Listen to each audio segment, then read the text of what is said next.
हमारे बीच में नहीं रही निश्चित रूप से सिंधिया परिवार के लिए बहुत बड़ी दुख की घड़ी है।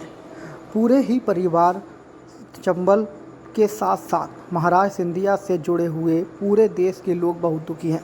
राजमाता हमारे बीच नहीं रहीं, उनका स्नेह प्रेम आशीर्वाद हमेशा मिला था। बहुत लंबे समय से हम लोग जुड़े हुए हैं।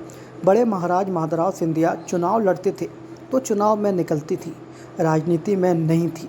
महाराज के चुनाव निकलती थी, बड़े स्नेहपूर्ण मिलती थी, काम करने के लिए कहती थी। एक अलग उनके मन में था, प्रेम था और पारिवारिक भावना उनके मन में था। कार्यकर्ता और सबका बड़ा ख्याल रखती थी, वो बड़ी सहलता थी। आज हमारे बीच में नहीं है। हम और सिंधिया परिवार पर बड़ा पहाड़ टूटा है। ईश्वर से प्रार्थना करते हैं उनको पूरी ताकत दे इस क्षतिपूर्ति को सहने की।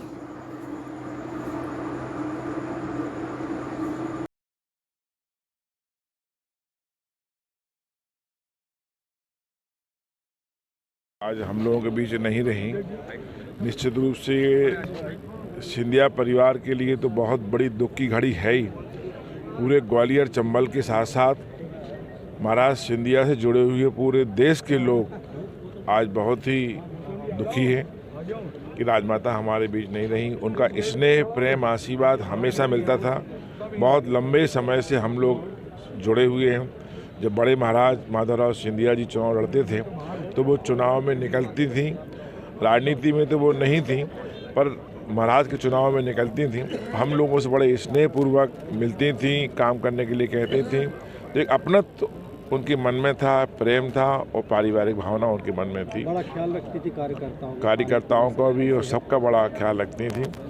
वो बड़े ही सहृदय थी।